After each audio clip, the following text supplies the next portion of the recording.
What's going on, guys? I'm kairosmma and this is kairosmma. UFC 240 was a little bit underwhelming from what we're usually used to, but that's because we're always spoiled with jam-packed and stacked fight cards. So this in comparison just didn't do it. It just wasn't it. Let's dive into it. They say I'm the best at what I do. After me it's 5, 4, 3, and 2. Sometimes I think they all gum bumping. So I tell them all to put that on something. The prelims, I'm posting up the results in the corners as well as the matchups, who won and how so. Let's talk about the main card just so we can cut to it.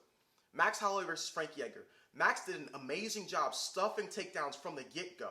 I believe he stuffed 11 out of 12 takedowns, and it was very ultra impressive. It seemed like he was off his game to start, but I think he was just being cautious so that he could combat Frankie's wrestling game. He wasn't throwing too much, and he wasn't throwing too hard of shots, but he was getting the job done, putting pressure on him, and throwing uppercuts in transition to prevent Frankie from getting early takedowns, which I thought was incredibly smart. The fight before that was Cyborg versus Felicia. We got to talk about this. Why is Joe Rogan hyping up everybody? If I watched that, if I just listened to the fight and didn't see it, you would think Felicia won this fight. Joe, just because she doesn't get knocked out doesn't mean she won the fight. This entire fight, Joe was willing Cyborg into exhaustion with his words. He was praying to God that Cyborg would exhaust herself. And she didn't. Cyborg outstruck Felicia on a 3-to-1 ratio about in the first, second, and third round.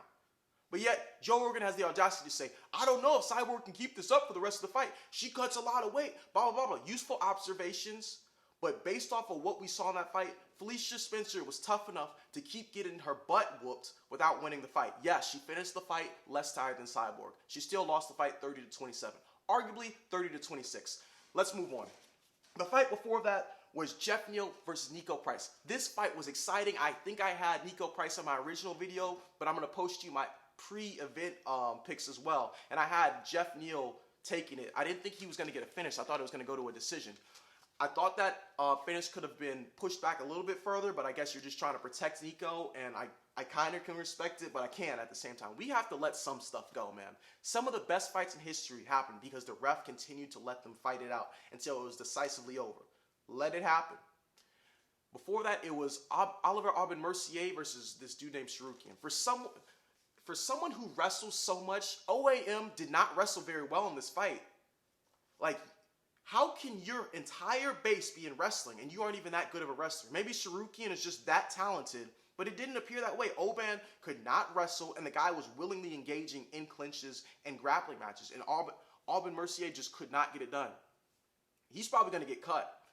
The fight before that was Christoph Jocko, which went to a decision, and that was one of the most boring fights on the main card. There were flyweight fights in the men's and women's division that could have replaced this. They are disrespecting these lower weight fighters just because they don't have name power or just because they aren't fighting at a heavier weight. Those two fights, Jillian Roberts and Figueroa, could have replaced that. Also, let's talk about Duadu. I think that's his name, right? Yeah. He put on a show. I want to see him fight Sadiq Yusuf next. I know Sadiq has a fight booked up, but their two styles would put up together like a fight of the night performance.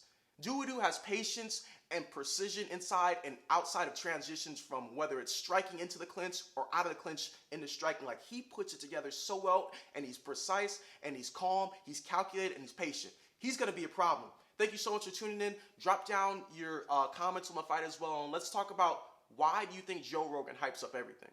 Thank you so much, and if you haven't subscribed, subscribe. Have a great day.